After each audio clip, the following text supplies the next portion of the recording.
ఓం అజ్ఞానతిమిరాంధస్య జ్ఞానాంజనశలాకయ చక్షురున్మీలితం యేన తస్మై శ్రీగురవే నమః.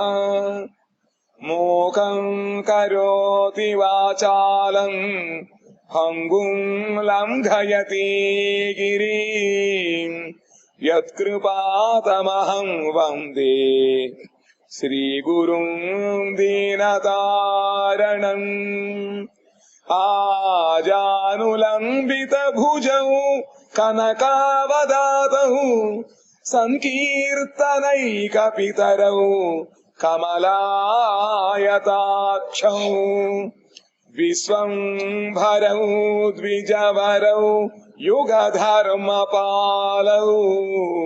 వందే జగత్ప్రియకరౌ కరుణావతారౌ.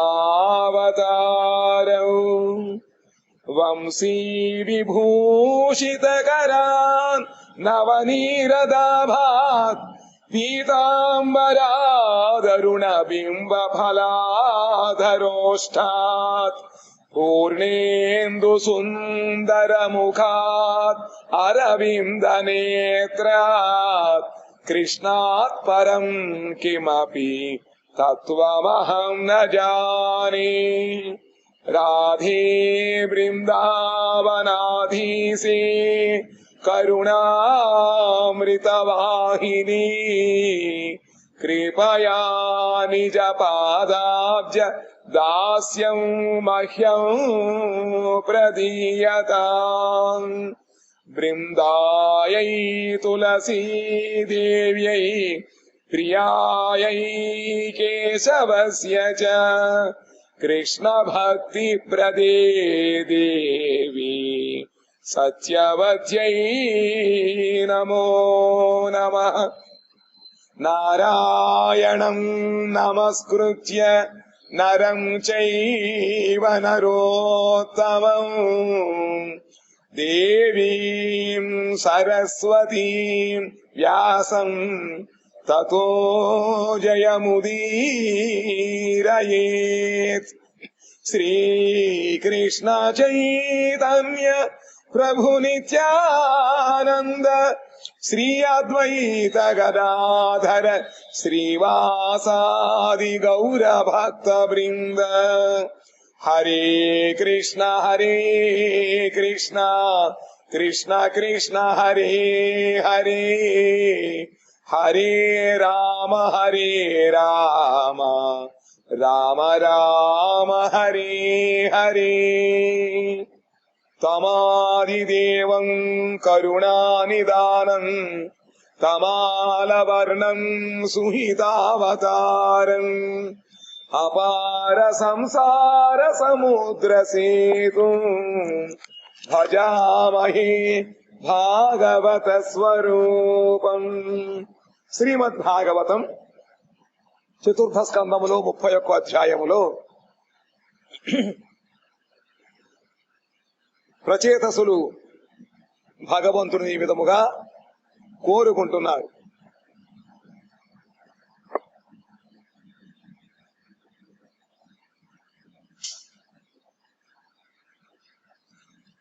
అసావేవ వరోస్మాకమీప్సితో జగతపతే ప్రసన్నో భగవాన్ ఏషామపవర్గ గురుర్గతి. ఓ జగత్పతి, భక్తియోగ పథ ప్రదర్శకునకు జీవునకు పురుషార్థమగు నీవు మాకు ప్రసన్నుడవైతివి. అందువలన మా అభీష్టవరములు నీ అనుగ్రహము వలన కాక మరి దేని వలనను నెరవేరవు. అభీష్టవరములు ఇచ్చేటువంటి భగవంతుడి యొక్క అనుగ్రహం పొందితేనే మనకి అన్ని కూడా సమకూరుతాయి. భగవంతుడు తప్ప ఇంకెవరూ కూడా జీవుడికి అభీష్ట వరములను ఇవ్వలేరు. వరములిచ్చేటువంటి వాడలలో రాజు కాబట్టి ఆయన పేరు వరదరాజ్ అంట. వరం వృణీమహేథాపి నాథ త్వత్పరతః పరాత్ నహ్యంతో యద్విభూతీనాం సోనంత ఇతి గీయసే. నాథ అయినను సర్వకారణములకు కారణుడవు పరాత్పర పురుషుడువగు నిన్ను మేము ఒక్క వరమును కోరుచున్నాము. ఇంతమంది ఉన్నప్పటికీ ఒకే ఒక్క వరాన్ని కోరుకుంటున్నారు. ఏమిటది? ఏలయన నీ విభూతికి అంతము లేకపోవుటచే నీవు అనంతుడవు అని కీర్తింపబడుచున్నావు. భగవంతుడికి విభూతులకి అంతము లేదు కాబట్టి ఆయన విభూతుడు ఏ ఉన్నాయి ఎక్కువ చూసిన కొద్దీ మనకి ఎక్కువ కోరికలు కలుగుతూ ఉంటాయి. అందుకని నాకు అన్ని విభూతుల యొక్క ప్రయోజనం లేదు. ఎందుకంటే నీ యొక్క విభూతులు చాలా అంతము లేకుండా ఉన్నాయన్నమాట. అవి చూస్తే మనకు కూడా కోరికలుగా అంతుంటూ ఉండదు. నువ్వు అనంతుడివి కానీ మేము మాత్రం ఒకే ఒక్క వరం కోరుకుంటున్నాము. పారిజాతేంజసాలబ్ధే సారంగోన్యన్న సేవితే త్వదంగ్రి మూలమాసాద్య సాక్షాత్ కిం వృణీమహి. ప్రభు అనాయాసముగా పారిజాతము లభించినచో మకరందమును మాత్రము గ్రహించు మధుకరము సులభమైనను మరి ఒక వృక్షమును సేవింపదు. పారిజాత వృక్షమునకు అంత గొప్ప మహాత్మ్యము అరుదు ఉంది. అటువంటి వృక్షము కనుక దొరికినట్లయితే మకరందాన్ని సేవించేటువంటి ఈ మధుకరములు ఇంకా వేరే వృక్షాన్ని వెళ్ళవు. కానీ అక్కడ ఎప్పుడు పుష్కలంగా పువ్వులు ఎప్పుడు ఉంటాయి. మిగతా పుష్పాలు అయితే అవి ఋతువులను బట్టి పూస్తాయి, పూయకపోవచ్చు. కానీ పారిజాతం ఎల్లప్పుడూ పూస్తూ ఉంటుంది అన్నమాట. దానికోసం అక్కడ కనుక వెళ్ళినట్లయితే ఇంకా ఒక్కసారి ఆ పువ్వుల యొక్క మకరందం అనే అలవాడైనట్లయితే ఇంకెక్కడికి కూడా వెళ్ళవదు. సులభంగా వచ్చినా కూడా వెళ్ళవుట. అట్లే సాక్షాత్తుగా నీ పాదమూలమును పొంది మేము కూడా నీ పాద పద్మ మకరందమును తప్ప మరి దేనిని కూడా ప్రార్థింపము కోరము. మిగతావి కనుక కోరుకున్నట్లయితే అది వ్యాపారం అయిపోతుంది. భగవంతుడితో మనకి లావాదేవీలు ఏమీ లేవు. శుద్ధ సేవ అన్నమాట. కాబట్టి సాక్షాత్తుగా నీ యొక్క పాదమూలను 14 మేము దర్శనము పొందాము, అవి అనుగ్రహించారు. ఇంకా ఆ పాదములలో ఉండేటువంటి మకరందము కనుక ఎవరైనా ఒక్కసారి సవి చూసినట్లయితే ఇంకా ఇతర రాగ విస్మారణం నృణా, ఇంకా మిగతా విషయముల నుండి అనురాగం అంతా కూడా వాళ్ళు విస్మరణం చేస్తారట. విస్మరణం అంటే విరక్తితో ఉండడం వాళ్ళకి ఇంకా దాని ఎందు అభ్యాసం ఉండదు అనమాట. అది మనకి పొందనంత వరకు కూడా రకరకాలైనటువంటి ఇది ఇందులో ఉంటుంది, అందులో తిరుగుతూ ఉంటాం. మాధుర్యము ఒక్క అశోక అభయ అమృతములకు ఆధారము. ఆ పాదపద్మములో ఉండేది పాదపద్మ మధుదియ అంధభావ భుచాయ్య. పాదపద్మ మధుదియ అంధభావ భుచాయ్య. భగవంతుడు తన యొక్క పాదములో ఉండేటువంటి ఆ మధువుని భక్తులకి ఇచ్చి వాళ్ళల్లో ఉండేటువంటి అంధభావం అజ్ఞానం అంతా కూడా పోగొట్టేసి చక్కగా ప్రేమ అనేటువంటి సంపదని భగవంతుడు ఇస్తాడు. కాబట్టి భగవంతుడి యొక్క పాదములను ఆశ్రయించి ఒక్కసారి గనక ఆ పాదములలో ఉండేటువంటి ఆ మకరందాన్ని మధువుని సేవించగలిగినట్లయితే ఇంకా దేనిని కూడా ప్రార్థింపరు ఐకాంతిక భక్తులు. యావత్తే మాయయా స్పృష్ట భ్రమామ ఇహ కర్మభిః తావత్ భవత్ ప్రసంగానాం సంగస్యాన్నో భవే భవే. నీ మాయా మోహితులమై మేము మా కర్మలను అనుసరించి సంసారమున ఎంతవరకు సంచరించుచుందుమో అంతవరకు మాకు జన్మ జన్మలలోనూ నీ గుణములను కీర్తించు భగవద్భక్తుల యొక్క సాంగత్యము కలుగుగాక. వాళ్ళు కోరిన అరం ఏమిటిట? వాళ్ళు తెలిసిపోయింది. ఎలా తెలిసిందిట? నారద మహర్షి వచ్చి ముందు తపస్సు చేయమన్నాడు. తపస్సుకు వెళుతూ ఉంటే శివుడు వచ్చి ఆ భగవత్ తత్వం అంతా కూడా భగవంతుడి యొక్క రూప లావణ్యము, ఆయన యొక్క స్వరూప ఐశ్వర్య మాధుర్యులంతా కూడా కీర్తించేటప్పటికీ చక్కగా వాళ్ళ మనస్సు ఆ భగవంతుడి యొక్క గుణగణములందు లగ్నమయ్యి వాళ్ళ యొక్క తపస్సు చాలా సులభమైపోయింది. ధ్యానములో కూర్చోడానికి ముందుగానే కనుక ఇంద్రియములు భగవంతుని లగ్నమైనట్లయితే ఆ ధ్యానము సునాయాసంగా అయిపోతుంది. మనం జపం చేసుకునేటప్పుడు జపానికి ముందుగానే జపం యొక్క విలువ తెలుసుకుని ఆ నామం మీద అనురాగం ఉన్నట్లయితే కూర్చుంటే టగటగా అరణం అయిపోతుంది. లేకపోతే ఎంతసేపు లాగినా కూడా రుచి ఉండదు, చప్పచప్పగా ఉంటాయి, మీరుండే కూరలా ఉంటాయి మనకి.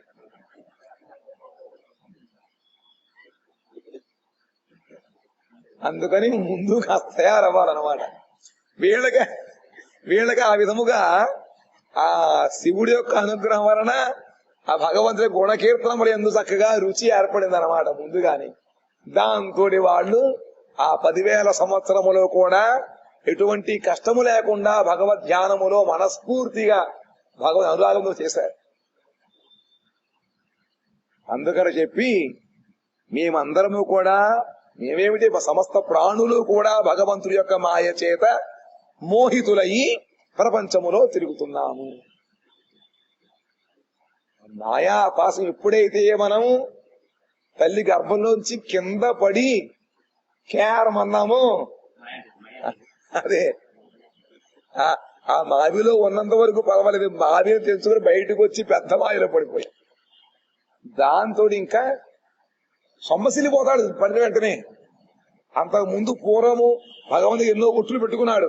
చచ్చినా మళ్ళీ నేను తల్లి గర్భంలో రాకుండా ఏర్పాటు చెయ్యి, నేను మర్చిపోను, నేను ఇది మాటిస్తున్నాను, నన్ను జాగ్రత్త త్వరగా కింద పాడేసాయి నరకం నుంచి, నేను నిన్ను భజన చేస్తాను అన్న.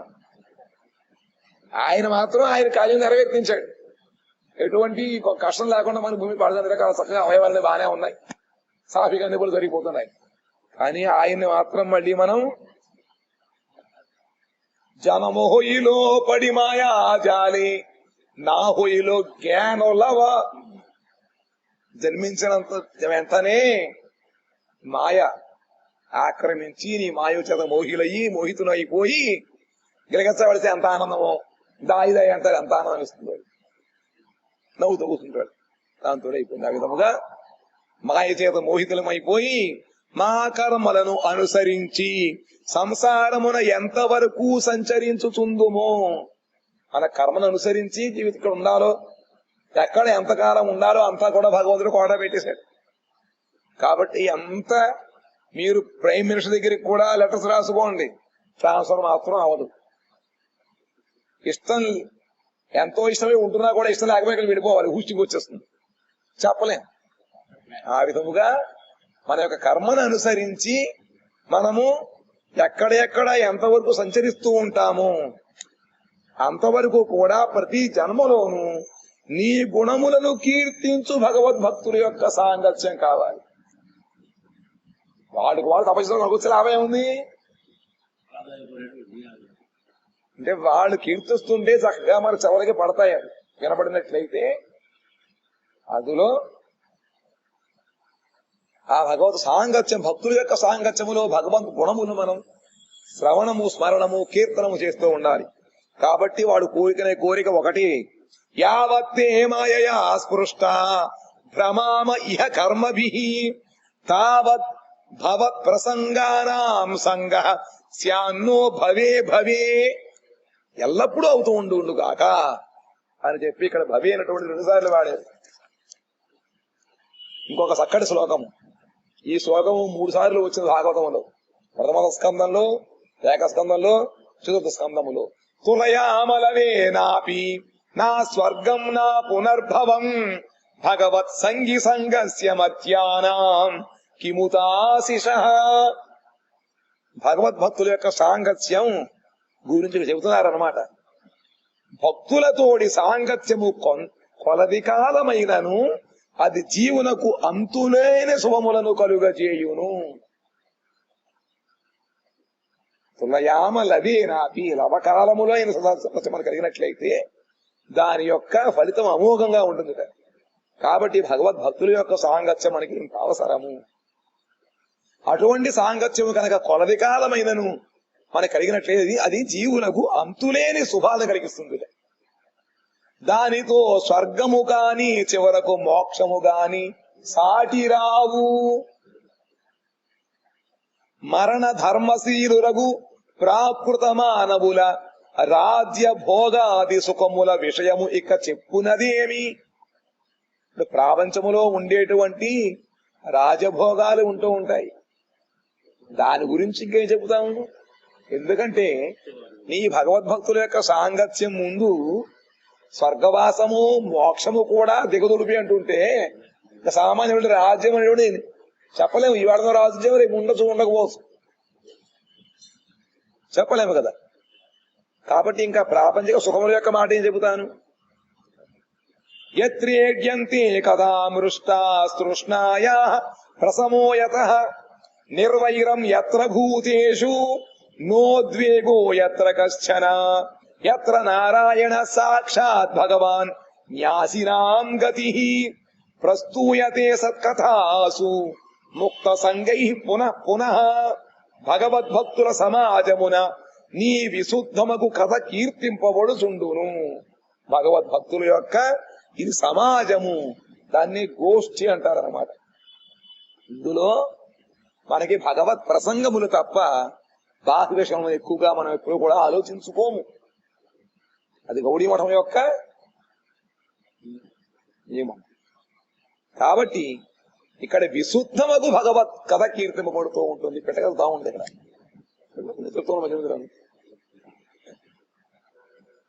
అటువంటి విశుద్ధుడు భగవంతు కథ కీర్తింపబడుతూ ఉంటుంది. ఆ కథను వినచు భోగేచ్ఛయను తృష్ణ శాంతించును. కావాలి కావాలి కావాలి, ఇది కావాలి అది కావాలి చెప్పి ప్రార్థించాం.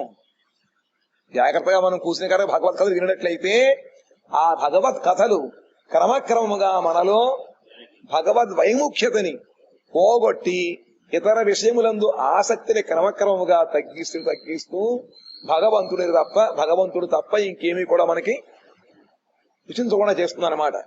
కాబట్టి ఆ మనలో ఉండేటువంటి భోగ ఇచ్చనేటువంటి తృష్ణ పిపాస భోగించాలి వాసన అనమాట. యయాతి మహారాజు గారికి ఆ అనుభవించి వృద్ధాప్యం వచ్చినప్పటికీ కూడా మళ్ళీ ఇంకొకళ్ళ దగ్గర వాడి యవ్వనాన్ని తీసుకుని మళ్ళీ అనుభవించాడు. అన్ని చివరి స్టేజ్ మీద ఏమిటిట, దీనికి అంతంటూ లేదు. అగ్నిలో ఆద్యం పోస్తే అగ్ని ప్రజ్వరిల్లుతుంది తప్ప శాంతించదు. కాబట్టి ఆ తృష్ణ అనేటువంటిది, పిపాస అనేటువంటిది మనం దాన్ని తక్కువ చేసుకోలేము, లేదా దాన్ని శాంతింప చేయలేము. దానికి భగవత్ కథలు మాత్రమే ఉపాయం. సంసార దావాగ్ని చల్లారంటే ఏం చేసుకోవాలట, భవమహాదావాగ్ని నిర్వాపణం. దేని ద్వారా? నామ సంకీర్తన. పరం నిజతే శ్రీకృష్ణ సంకీర్తనం. అది అటువంటి కృష్ణ సంకీర్తనాన్ని భగవద్భక్తుల యొక్క సభలో జరుగుతూ ఉంటుంది. కాబట్టి దానికన్నా మనం వినట్లయితే క్రమక్రమంగా లోపల ఇంకా విషయ వాసనల యందు ఆసక్తి క్రమక్రమముగా పోతుంది. మీరు కళ్ళు మూసుకుని ధ్యానము చేసినంత మాత్రం చేతన అది పోదు. దానికి ప్రమాణము సౌభరిషికి మనం చాలాసార్లు చెప్పుకున్నాం కదా. ఆ మహర్షి 60,000 సంవత్సరాలు నీడలు దూరిపోయి కింద బయట ఉన్నట్లయితే మాకు విషయ భోగములు ఇంద్రియ శాంతినే వస్తుందని చెప్పి ఆయన నీళ్ల లోపల దూరిపోయి కూర్చుని తపం చేసుకున్నట్టు పాపం ఆ మహానుభావుడు. ఒక్కసారిగా కళ్ళు తెరిచి చూసినప్పటికీ అతనికి మీనము యొక్క జంట కనబడి దాని యందు ఆసక్తి అయ్యన బయటకు వచ్చి ఆయన 50 మందినే ఎంతమందో 500 మందినో ఆ దగ్గర వివాహం ఒకే సమయంలో వివాహం చేసుకున్నాడే. మరి ఇంతకాలం పోయింది కదా. కాబట్టి ఈ ధ్యానముల ద్వారా, తపస్సుల ద్వారా, రకరకములైనటువంటి ప్రక్రియల ద్వారా మన యొక్క ఇంద్రియములు శాంతి పొందవు. మరి ఏం చెయ్యాలి అంటే మీరు వాటిని స్తబ్దీభూతం చేయడం మానవేసి వాటిని భగవత్పరంగా మరల్చగలిగినట్లయితే మనకి చక్కగా మన పంట పండుతుంది.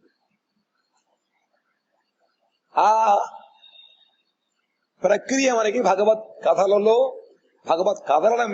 వినడం వలన మనకి తెలుస్తుంది అనమాట. కాబట్టి ఆ భోగ ఇచ్చ అనే పిపాస శాంతిస్తుంది. దాని వలన ఏ ప్రాణి పట్లను వైరభావము గాని ఉద్వేగము గాని కలుగదు. ఎప్పుడైతే ఇంకా ఈ కామన పోతుందో ఇంకా మిగతా ప్రాణుల పట్ల వైరభావం ఉండదు. భగవంతుడి యందు కనుక ప్రేమ కలిగినట్లయితేనే సర్వ ప్రాణులు మనం ప్రేమించగలుగుతాం.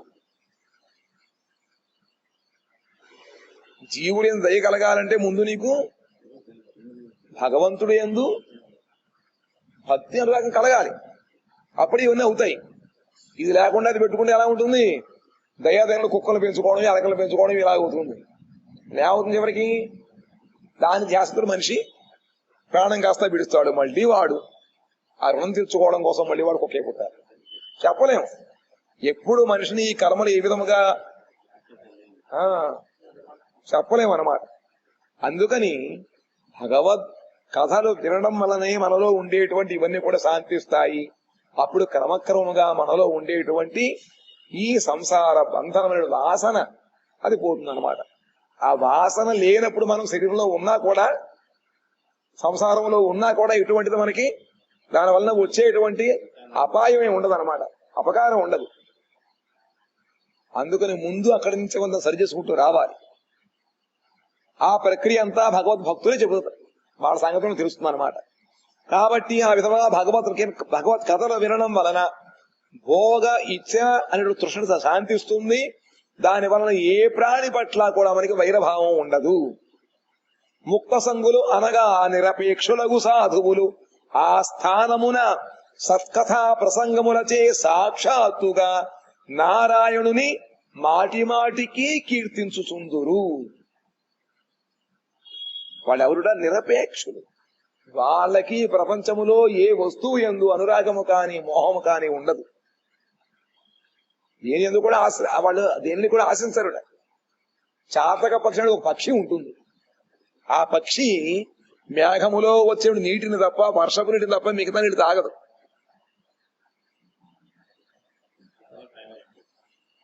అది సంవత్సరంలో ఆ వర్షాకాలం మాత్రం నీరు తాగుతుంది అనమాట. ఎండలు మెండు ఉన్నా కూడా అది తాగదు. ఆ సమయంలో కూడా కోరుతూ ఉండదు. పుట్టుక్కు జలదా ఇది అంటుంది అనమాట. ఒక జలబిందువుని ఇయ్యమని అడుగుతూ ఉంటుంది. నీటి బిందువు నీటి బిందువు వస్తూ ఉంటుంది అది. ఆ విధంగా జలబిందు మేఘములో వచ్చిన జలబిందువు తప్ప ఇంక దేని కూడా తాగదు. ఆ విధముగానే ఐకాంతిక భక్తుడు భగవంతుడు ద్వారా వచ్చేటువంటి విషయములు తప్ప మిగతా ఏమీ కూడా వాళ్ళు స్వీకరించరు, వద్దంటారు. ఎంతమంది భక్తులను చూడటం లేదు?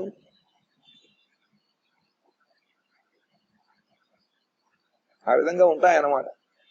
కాబట్టి సాధువులు వాళ్ళు నిరపేక్షులు, ఎవరి మీద కూడా ఆధారపడరు వాళ్ళు.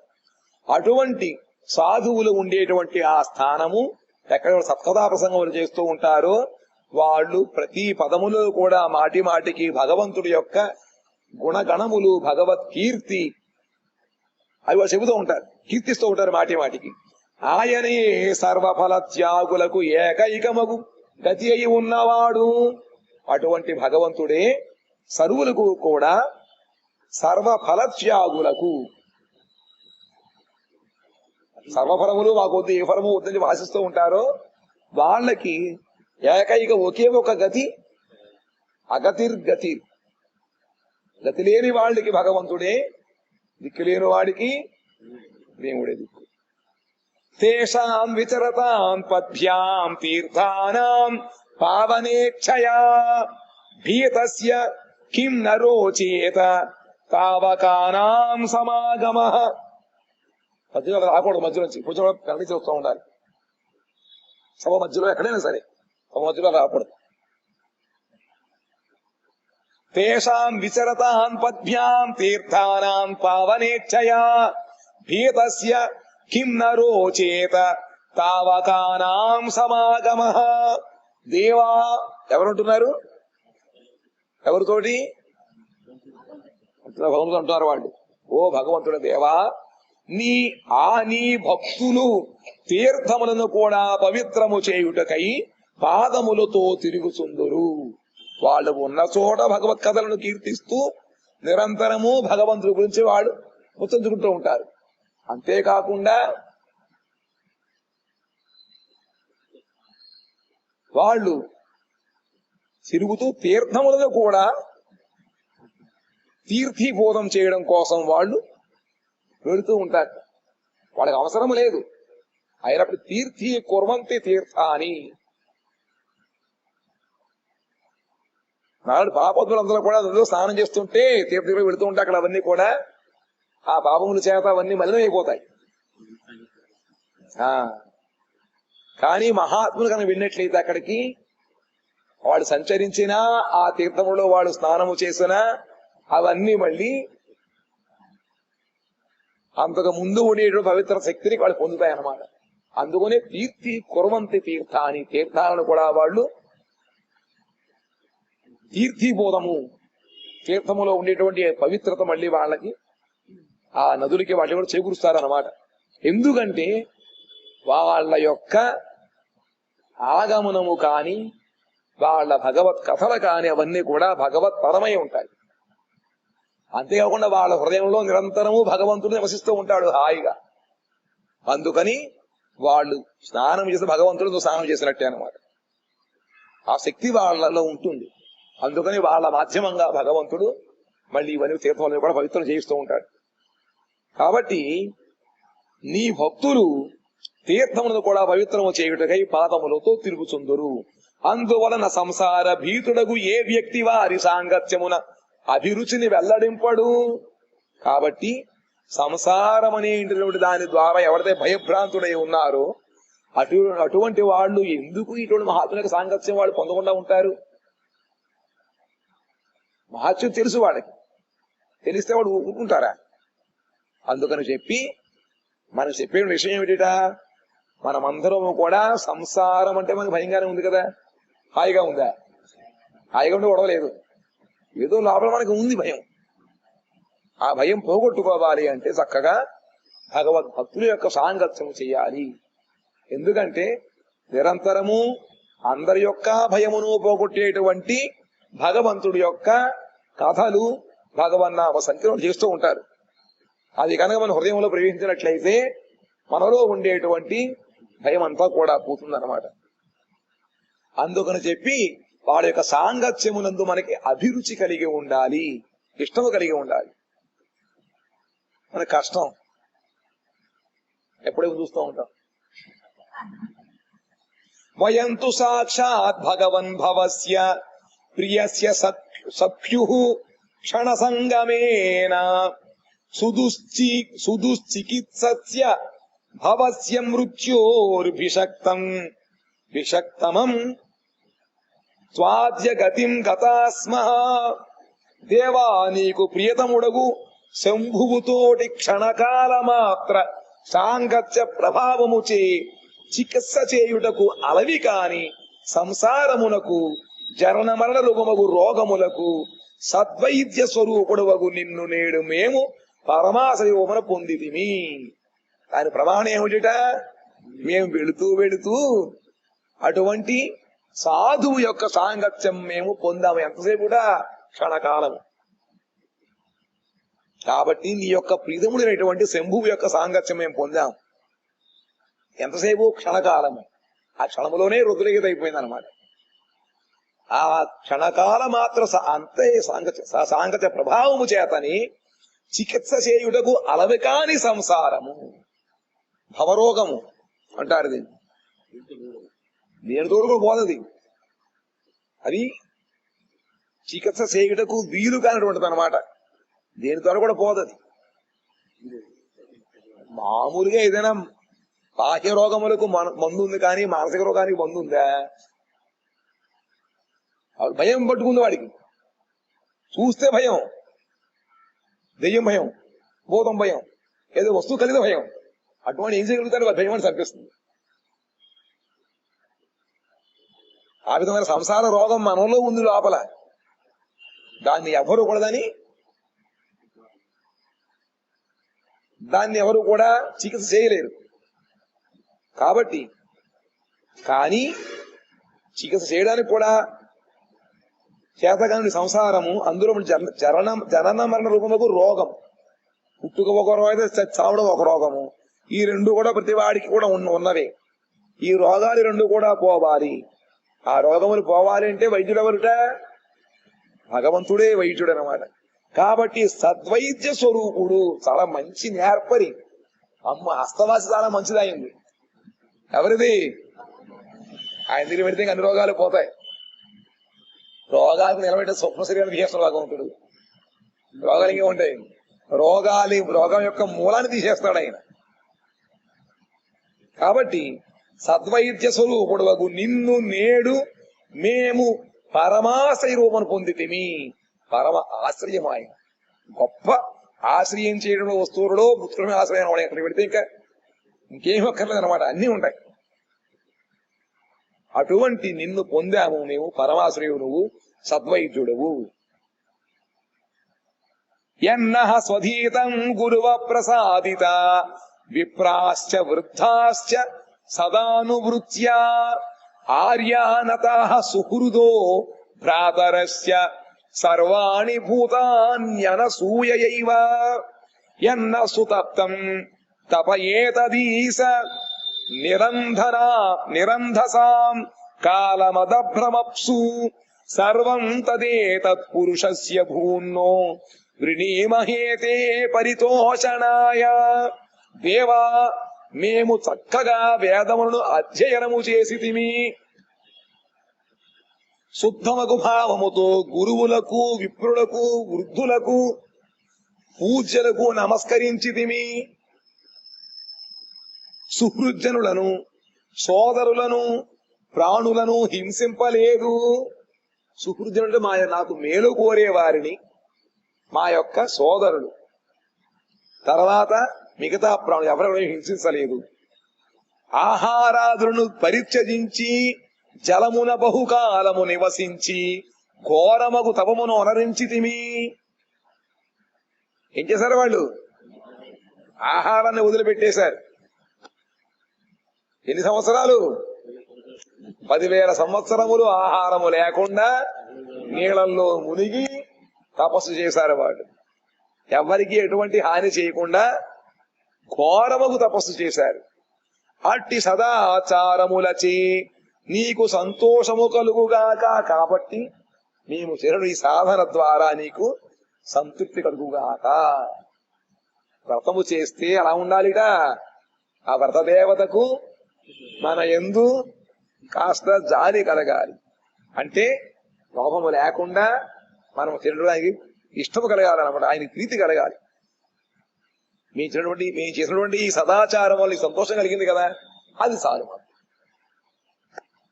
సేవకుడు యజమానికి తగినట్టుగా ఆయన రుచించినట్టుగా సేవ చేయకపోతే సేవకు యుద్ధంలో ఏం లాభం ఉంటా? కాబట్టి మన యొక్క సాధన కానీ, మన యొక్క వ్రతములు కానీ, ఇవన్నీ కూడా భగవత్ తృప్తి కోసమే. అట్టి సదాచారములచే నీకు సంతోషము కలుగుగాక. ఇదియే మేము కోరు వరము. కాబట్టి మేము చేసేటటువంటి అనుష్ఠానాలన్నీ కూడా నీకు తృప్తి కలగాలి. మను స్వయంభూర్ భగవాన్ భవస్య ఏన్యేతపో జ్ఞాన విశుద్ధ సత్వా అదృష్టపారా అపి యన్మహిమ్నః స్తువంత్యథోత్వాత్మ సమం వృణీమః. చూడండి, వీడు చేసినటువంటి ఈ తపస్సు వలన ఎవరికి హాని కలగలేదు. కొంతమంది తపస్సు చేసినట్లయితే వాళ్ళ యొక్క ఆ తపో అగ్ని లోకాన్ని పీడించేస్తూ ఉంటుంది. కానీ వీడు చేసినటువంటి ఈ తపస్సు అనేటువంటిది ఘోరముగా అయినప్పటికీ కూడా అది భగవంతుడికి తృప్తి కలిగింది కాబట్టి ఆయన ఆవిర్భవించి వరం కోరుకోమన్నాడు. తపస్సు జ్ఞానము మున్నగువా అని ద్వారా విశుద్ధ చిత్తులగు యోగులు మనువులు స్వయంభువుడు శివుడు అనువారు కూడా నీ మహిమ యొక్క అంతమును తెలుసుకొనలేని వారై తమ తమ సాధ్యమును అనుసరించి నిన్ను స్తుతించితిరి. తపస్సు జ్ఞానము మిగతా వాటి ద్వారా ఎవరి యొక్క చిత్తము విశుద్ధం అవుతుందో అప్పుడు భగవత్ తత్వము మాత్రమే మనకి అవగతమవుతుంది. యావత్ పాపేన మలినం హృదయం, ఎంతవరకు పాపము ద్వారా హృదయం మలినం అవుతుందో అంతవరకు మనకి సద్గురువులు చెప్పేటువంటి మాటలు చెవికెక్కవు. సత్శాస్త్రం ముందు మనకి నిష్ఠ ఏర్పడదు. మిగతా పైపోయినటువంటి ఆపాత ఫలములు ఇచ్చేటువంటి వాటి గురించి జరుగుతూ ఉంటుంది. సాత్వత గ్రంథములు అంటే వైష్ణవ గ్రంథములు, సాత్విక గ్రంథములు ఏవైతే ఉన్నాయో ఆ గ్రంథములు యందు కానీ సద్గురువు చెప్పేటువంటి విషయం ఉంది కానీ మనకి శ్రద్ధ ఏర్పడదు అనమాట. ఇక్కడ వీడు చక్కగా ఈ విధంగా చేయడం వల్ల ఏమైతుందిట, వాళ్ళ యొక్క చిత్తము విశుద్ధమైంది. వీళ్ళందరూ కూడా ఆ విధముగా భగవతత్వం తెలుసుకున్నారు. వాళ్ళు అయినా కూడా ఆ భగవద్ మహిమ యొక్క అంతమును ఎంతవరకు ఉంది ఎవరు చెప్పగలుగుతారు? ఎవరికి తెలియదు. తెలుసుకొనలేని వారై తమ తమ సాధ్యమును అనుసరించి భగవంతుని స్తుతిస్తూ ఉంటారు వాళ్ళు. అందువలన మేము కూడా తగిన విధముగా నిన్ను స్తుతించుచున్నాము. కాబట్టి మాకు తెలిసినది ఇంతే, తెలియనది ఎంతో. కాబట్టి మాకు నీకు ప్రసాదించినటువంటి జ్ఞానము ద్వారా నిన్ను మేము స్తుతిస్తున్నాము. గంగా నది గంగాజలముతో గంగ పూజ తెలుసా? గంగాజలం ఎంత ఉంటుంది? ఆ గంగ పూజ చేయాలంటే మళ్ళీ గంగా నీళ్ళే తీసుకుని మనం పూజ చేస్తూ ఉంటాం. వేరే దానికి ఇంకా ప్రత్యామ్నాయం లేదనమాట. ఆ విధముగా భగవంతుడు అనుగ్రహిస్తే భగవద్గుణములను మనము కొద్దిగా ప్రసంగించడం. చైతన్య చరితామృత పవిత్ర గ్రంథం ఎంత ఉందండి? అంత పెద్ద గ్రంథములో చైతన్య మహాప్రభు గుణగణాన్ని కూడా చక్కగా కీర్తించి కవిరాజు కోసం ఏమంటాడు, అయ్యా నీ గుణములు కనుక ఒక ఆకాశమైనట్లయితే పక్షులు ఏం చేస్తాయి? ఇట ఆకాశంలో అంతం తెలుసుకోగలుగుతాయా? వాళ్ళ రెక్కల్లో ఎంత శక్తి ఉందో అంతవరకు ఎగురుస్తూ ఉంటాయి. ఆ విధముగానే నాకు నువ్వు ఎంత బుద్ధిని ఎంత శక్తిని ఇచ్చావో అంత పరిమాణంలో మాత్రమే నీ యొక్క గుణగణం నేను కీర్తించగలిగాను. కానీ చెప్పలేకుండా చాలా ఉన్నాయి. సముద్రము ఒడ్డున కూర్చున్నాను, దానిలో కొన్ని తుంపరలు వచ్చి నాకు తగిలాయి, ఆ తుంపరలు మాత్రమే లోకానికి అందించగలిగాను అంటున్నారు. భగవంతుడి యొక్క లీల సముద్రం లాంటిది అనమాట. అందులో ఏవైతే భగవంతుడు అనుగ్రహించి నాకు లోపల స్ఫురింపజేశాడో వాటిని మాత్రమే నేను తింటా. కాబట్టి ఆ విధముగా ఇక్కడ నీ యొక్క మహిమని స్తుతించమైనటువంటిది. శివుడు కూడా దాని యొక్క అంతం తెలుసుకోలేక శివుడి పక్కన పెట్టి సాక్షాత్ తన యొక్క ద్వితీయ శరీరం అనంతదేవుడు వేణోళ్ళ కూడా భగవద్గుణములు కీర్తిస్తూ ఈనాడికి కూడా దాన్ని ముగించలేకపోయాట. లేకపోతే ఇంకో ప్రారంభమవుతుంది, ఇక్కడైపోతే ఇంకో చోట. కాబట్టి భగవంతుడి యొక్క లీలలు గుణములు అనంతము. మేము కూడా మా యొక్క క్షమత యోగ్యతను అనుసరించి మేము స్తుతించగలుగుతున్నాము. నమస్సుమాయా శుద్ధాయ పురుషాయ పరాయ చ వాసుదేవాయ సత్వాయ తుభ్యం భగవతే నమః. ప్రభు, నీకు శత్రువులు మిత్రువులు ఎవ్వడూ లేకపోవుట వలన నీవు అంతటా సమానుడు అయి ఉన్నావు. భగవంతుడికి ఎవరి మీద ప్రేమ లేదు, ఎవరి మీద ద్వేషము లేదు, ఎవరి యందు మమకారము లేదు, ఎవరి యందు తిరస్కారము లేదు. కాబట్టే భగవంతుడు అంతటా సమమైనటువంటి ధర్మముని సమబుద్ధిని చూపిస్తూ ఉంటాడు ఆయన. నీవు శుద్ధుడవు, పరమ పురుషుడవు, విశుద్ధ సత్వమూర్తివి. భగవంతుడు విశుద్ధ సత్వమూర్తి. నిర్గుణుడు అంటే ఈ ప్రాపంచ గుణములు లేనివాడు. ప్రాపంచ గుణములు అతీతమైనటువంటిది శుద్ధ సత్వ గుణము. ఎప్పుడు నువ్వు విశుద్ధ సత్వ గుణములో ఎప్పుడు ఉంటావు. సత్వమూర్తివి, పరమ పురుషుడవు, శుద్ధుడు, నిరంతరం శుద్ధుడే ఆయన. భగవానుడవు, వాసుదేవుడవు, అట్టి నీకు నమస్కారము. నమస్కారం పెట్టారా? ఈ విధముగా ప్రచేతసులు భగవంతుడిని కీర్తించి స్తుతించారు. శ్రీ మైత్రేయ ఉవాచ ఇతి ప్రచేతోభిరభిష్టుతో హరి ప్రీతస్తథేత్యాహ శరణ్యవత్సలః అనిచ్ఛతాం యానమతృప్త చక్షుషాం యయౌ స్వధామానపవర్గ వీర్యః. మైత్రేయుడు పలికెను. సమయం మీ పిల్లలు విదురా శరణాగత పాలకుడగు శ్రీహరి ఇట్లు ప్రచేతసులచే పూజితుడై సంతోషముతో మీరు కోరినట్లేయగుగాక అని పలికెను. భగవంతుడు సంతోషం కలిగింది. ఈయన యొక్క మాటలు వినడం మాకేం వద్దు బాబోయ్, ఒకడే ఒకటి కావాలి. మేము మా యొక్క కర్మను అనుసరించి ఈ సంసారములో ఏ జన్మ ఎత్తినా ఎక్కడ పరిభ్రమించినా మాకు నీ యొక్క గుణములు కీర్తించే భగవద్భక్తులకు సాంగత్యము కావాలని కోరుకున్నారు. దాంతో భగవంతుడికి సంతోషం కలిగిందన్నమాట. కాబట్టి ఆ భగవంతుడు శ్రీహరి ప్రచేతసులకి ఆయన సంతసించిన వాడై అట్లేగుగాక అని చెప్పి ఆశీర్వదించారు. పిమ్మట అకుంఠ ప్రభావము గల ఆ శ్రీహరి భగవానుడు తృప్తి చందని నేత్రములు గల ప్రచేతసులకు ఇష్టము లేకపోయినను తన నిలయమునకు వెడలెను.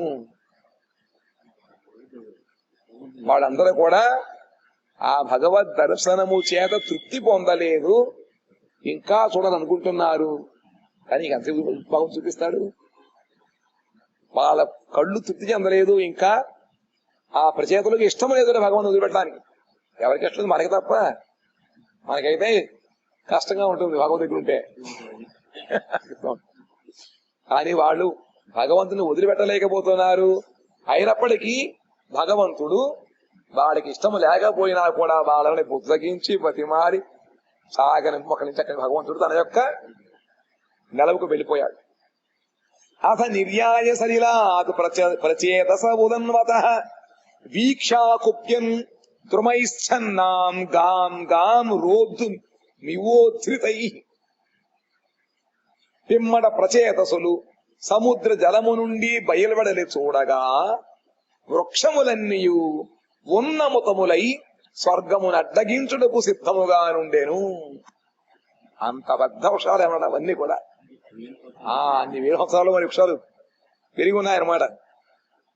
ఆ మహానుభావుడి యొక్క తపస్సులు ఉన్నాయి. ఇటువంటి అక్కడ గాలివానలో కాని ఉప్పెనలు భూమి కమ్మలు మీద రాలేదన్నమాట. అందుకని అవన్నీ చక్కగా అంతకాలం పెరిగాయి. లేకపోతే గాలివాన పచ్చడి పడిపోతాయి కదా భూమి కమ్మ వచ్చినా కూడా. కానీ మహానుభావులు కానీ ఎక్కడ తపస్సు చేస్తూ ఉంటారో అక్కడ ఇటువంటి అరిష్టములు ఇవి రావన్నమాట. అందుకనే చెట్లన్నీ కూడా అంత పెద్దగా ఎదిగి ఉన్నాయి. వాళ్ళు ఆ విధంగా భగవంతుడు వరం ఇచ్చి వెళ్ళిపోయిన తర్వాత వీళ్ళు బయటకు చూశారట. చూసినప్పటికీ అక్కడ చెట్లు అన్ని కూడా స్వర్గమునకు అడ్డగించేటువంటి అంత విధంగా అంత పైకంటే ఎదిగి ఉన్నాయన్నమాట, సిద్ధముగా ఉండి. ఆ వృక్షాదుల ద్వారా భూమండలము కప్పబడిపోయెను. భూమండలం అంతా కూడా ఆ వృక్షముల యొక్క ఛాయ చేత అంతా నిండిపోయిందన్నమాట. ఇది చూచివారు మిగుల క్రోధము గలవారైరి. వాళ్ళ మార్గం కనపడ్డంలే, దాంతో వాళ్ళకి కోపం వచ్చిందన్నమాట. తతో అగ్నిమారుతౌ రాజన్నాముంచన్ముఖతోరుషా మహీం నిర్వీవృధం కర్తుం సంవర్తక ఇవాచ్యయే. రాజా ప్రళయకాలమందు రుద్రుడు తన ముఖము నుండి అగ్నిని బహిర్గతము చేయునట్లు ప్రచేతసులు కూడా మహీమండలమును తరులదా శూన్యముగా చేయును ఉద్దేశ్యముతో క్రోధపూర్ణమగు ముఖము నుండి అగ్ని సకుడగు వాయువుని పరిత్యజింపనారంభించిరి. దాంతో వాళ్ళు ఈ చెట్లు నుంచి కూడా పృథివీ వృక్షశూన్యముగా ఉండాలని ఉద్దేశముతోటి వాళ్ళు తన ముఖమును వాళ్ళ నోట్ల నుంచే అగ్నిని బయటికి వదిలారట. సకుడిని వాయువుతో పాటు. వాయువు లేకపోతే అగ్ని బాగా ప్రజ్వలిల్లదు. అందులో ఏం చేస్తాం, చిన్నప్పుడు ఇవన్నీ పోయాయి. ఇప్పుడు గ్యాస్ లైట్ ఇవి హీటర్ కుంపట్లు పెట్టుకున్నా కట్టిపోయి ఉన్నా కూడా విసిరేవాళ్ళు. వాయువు ఉంటేనే కాదు ప్రజ్వలదు అనమాట. వాయువు సహకారం దానికి ఉంటుంది. పాలు నీళ్లు ఏ విధంగా అయితే ఇద్దరు బంధువులు, ఆ విధముగా అగ్ని వాయువు ఈ రెండు కూడా అనమాట. రెండింటిని కూడా వాళ్ళు ఇచ్చారట. దాంతో ఏమైందిట, ముఖము నుండి అగ్నిసకుడు వాయువుడు కూడా వాళ్ళిద్దరు బయటకు వచ్చారు. భస్మసాత్ క్రియమాణాంస్తాన్ ద్రుమాన్ వీక్ష్య పితామహ ఆగత సమయామాస పుత్రాన్ బర్హిష్మతోనయైః. పృథ్వీపై గల సర్వవృక్షములు భస్మమగుట చూచి పితామహుడగు బ్రహ్మ అతడికి వచ్చి ప్రచేతసులను తగు విధములగు మాటలతో శాంతపరచెను. వృక్షాలు లేకపోతే సృష్టి అయిపోతుంది. మనం చాలా వృక్షం చంపుకున్నాం. మన పరిస్థితి ఎలా ఉంది ఇప్పుడు? అంతకన్నా ఘోరం అయిపోతుంది అనమాట. వృక్షాలు లేకపోతే ఇంకా వాయువు ఎక్కడి నుంచి వస్తుంది? మన ప్రాణవాయువు కావాలి కదా. అందుకని చెప్పి ఈ విధముగా దాదాపుగా అన్ని వృక్షములు కూడా నాశనం అయిపోతుంటే బ్రహ్మగారు పితామహుడు బ్రహ్మ అతడికి వచ్చి వాళ్ళని తగు విధముగా శాంతింపజేశారు. అక్కడ మాట్లాడుతూ తత్రావశిష్టా ఏ వృక్షా భీతా దుహితరం తదా ఉజ్జహృస్తే ప్రచేతోభ్య ఉపదిష్టా స్వయంభువా. నశింపగా మిగిలిన వృక్షములు భయపడినవై బ్రహ్మ యొక్క ఉపదేశమును అనుసరించి ప్రచేతసులకు తమ ఆ కన్యకను ఇచ్చినవి. బ్రహ్మలోచనేటువంటి అప్సరస యొక్క కుమార్తె వస్తుంది. పేరు వస్తుంది. ఆ వృక్షములు రక్షిస్తున్నాయి ఆ కన్యని. బ్రహ్మగారు శాంతి చేసేటప్పటికీ అమ్మయ్య బుద్ధి వాళ్ళందరూ వాళ్ళ దగ్గర ఉన్నటువంటి ఆ కన్యని వాళ్ళకి ఇచ్చారు. బ్రహ్మ ఉపదేశం అనుసరించి ఇచ్చారు వాళ్ళు. తేచ బ్రహ్మణ ఆదేశాన్ మారిషాముపయేమిరే యస్యాం మహదివజ్ఞానాదజన్యజన యోనిజ. బ్రహ్మ ఆదేశమును అనుసరించి ప్రచేతసులు వృక్షములచే ఇయ్యబడిన మారిష అను ఆ కన్యను పరిణయమాడిరి. బ్రహ్మపుత్రుడు దక్షుడు శివాపరాధము చేత మారీషకు కుమారునిగా జన్మించెను. శివాపరాధం చేశాడు కాబట్టి దక్షుడు మళ్ళీ ఆ జన్మలో మేకముఖముతో కాస్త కంతకాలం గడిపోయాడు. అయిపోయిన తర్వాత మళ్ళీ ఆ అపరాధమును క్షాళన చేసుకోవడం కోసం అని చెప్పి ఆ మారిసినటువంటి ఆ కన్యకు ఆమెకు కుమారుడు జన్మించాడు అనగా గర్భవాసు దుఃఖమును అనుభవించెను. చాక్షుషే త్వంతరే ప్రాప్తే ప్రాక్సర్గే కాల విద్రుతే యసర్జ ప్రజా ఇష్టా సదక్షో దైవ చోదిత. చాక్షుష మన్వంతరమున పూర్వ దేహము కాలవశము నశింపగా ఈశ్వరుని చే ప్రేరితుడై తానభిలషించిన పెక్కండ్రు ప్రజలను సృష్టి చేసిన వాడు దక్షుడే. దక్షుడే సమస్త బ్రహ్మాండమును కూడా జీవుడి చేత నింపేశాడు. రకరకాలు పంచమ మన్వంతరావసాన అవసానమున కాలవశము చే ప్రాచీన సృష్టి నశించెను. ఒక్కొక్క మన్వంతరము తర్వాత సృష్టి కొత్తగా మనువు వస్తూ ఉంటాడు. బ్రహ్మగారు రావడము, ఆ బ్రహ్మగారి యొక్క పేరును అనుసరించి మళ్ళీ మనువు కూడా పేరు రావడము, ఆ మన్వంతరము ప్రారంభమవుతుంది అనమాట. ఈ 5వ మన్వంతరములో అవసాన కాలవశముచే ప్రాచీన సృష్టి నశించిపోయిందనమాట. దక్షుడు మళ్ళీ స్వయంభవ మన్వంతరమున జన్మించి ఐశ్వర్యమును పొందు అభిలాషతో పంచమ మన్వంతరము వరకు తపస్సు చేసెను. ఆరవ మన్వంతరము అనగా చాక్షుష మన్వంతరమునందు తనకు ఫలము కలిగినని తెలుసుకోలేను. మన్వంతర కాలము పాటు ఆయన తపస్సు చేశాట. వీళ్ళు 15 సంవత్సరాలు, ఆయన మన్వంతర కాలము 71 చతుర్యుగములు. యో జాయమానః సర్వేషాం తేజస్తేజస్వినాం రుచా స్వయోపాదత్తాక్ష్యాచ్య కర్మణాం దక్షమబ్రువన్ తం ప్రజాసర్గ రక్షాయామనాది రభిషిచ్య చ యుయోజేన్యాంశ సవై సర్వ ప్రజాపతిం. దక్షుడు జన్మించి తన ప్రభావముచే తేజస్సును కప్పివేసెను.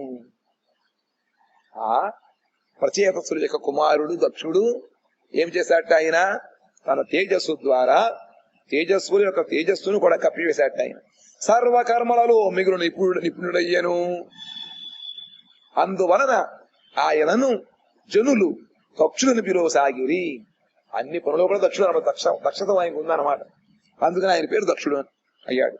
బ్రహ్మ ఆదక్షుని అభిషక్తునిగా చేసి ప్రజా సృష్టి కార్యమునందు రక్షణాది కార్యమునందు నియమించెను. ప్రజల కుమారుడు దక్షుడు.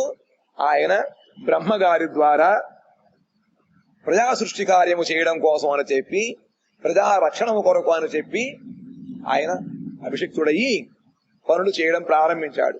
పిమ్మట ఆతడు మరీచి ప్రభృతులకు ఇతర ప్రజాపతులను ప్రజా రక్షణాది కార్యములు ఎందు నియమించెను.